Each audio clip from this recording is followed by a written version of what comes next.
Vous êtes sur We Do Biz et nous sommes ici à la première édition marseillaise du Salon des entrepreneurs. J'ai le plaisir d'échanger avec un entrepreneur multirécidiviste, Arnaud Lambert. Bonjour. Bonjour. Arnaud Lambert, vous êtes fondateur et dirigeant de l'entreprise Triptyque. Vous développez la première plateforme cloud Java en open source. Ça, c'est mon pitch, mais je pense que vous pouvez développer. Oui, je peux développer. Effectivement, on lance Cloud Unit, qui est une plateforme de cloud computing dédiée aux développeurs Java. Les développeurs qui développent les applications que vous utilisez communément sur vos ordinateurs, sur vos téléphones portables ou pour faire communiquer des objets connectés.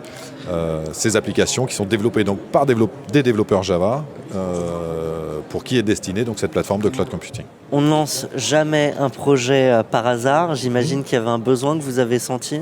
Alors il y avait une série de besoins. Déjà nous, mon associé et moi, donc Fabien Micot et moi-même, avons créé Triptyque donc il y a 4 ans maintenant sur ce volet-là, sur le volet Java, avec la volonté d'apporter en région PACA une expertise Java qui n'existait pas et qui n'était pas à notre sens suffisante. Tous les deux venant de ce monde depuis plus de 15 ans. On a constaté que sur PACA, il y avait vraiment un besoin à ce niveau-là. Donc on a créé Triptyque avec cette dimension vraiment technologique, en voulant créer une sorte d'école d'élite de consultants et développeurs Java. Vous avez, pour développer cette plateforme, reçu un certain nombre d'aides, Oui. Parce que ça prend du temps et ça coûte de l'argent.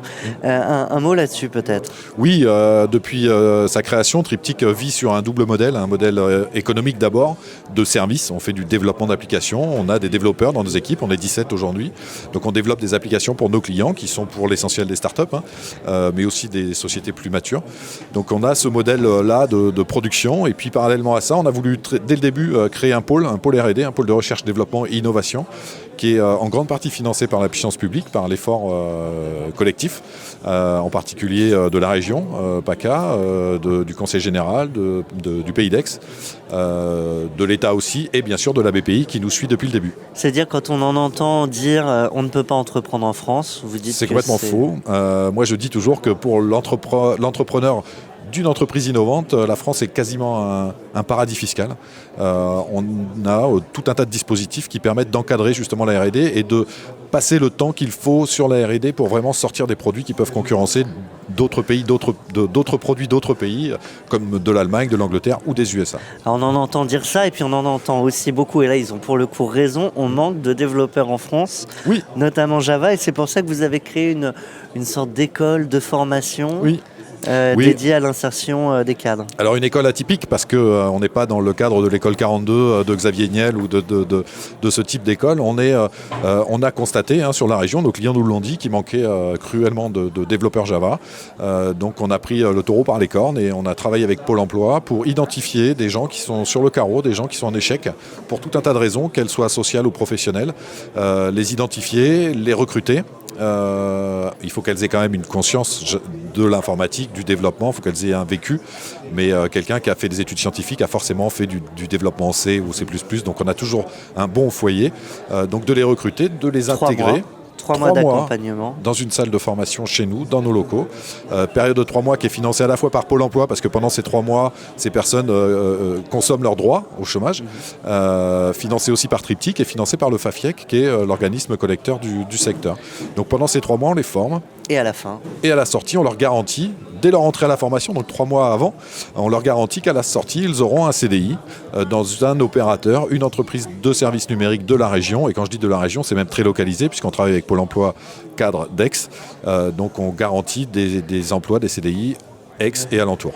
Arnaud Lambert, je le disais en introduction, un entrepreneur multirécidiviste. Ce n'est pas votre première aventure entrepreneuriale. 3 entreprises, 3 réussites. Et pourtant, on se pose toujours la question de l'échec. Toujours, parce que déjà, l'échec est relatif. Un échec pour quelqu'un peut être une réussite pour un autre.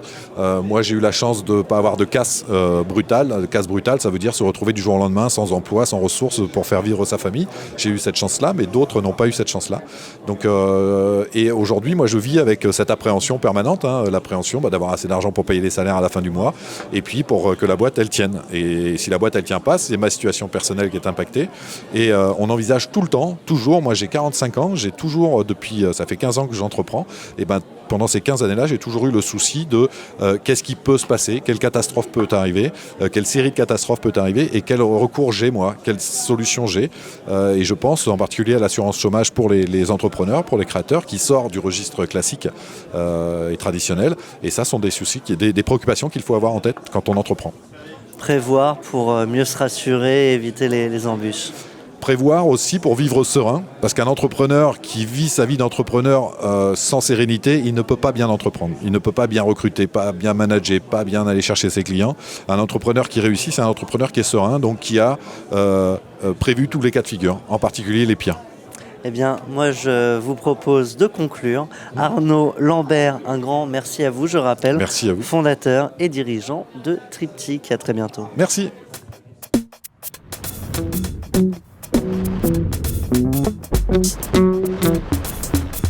Thank you.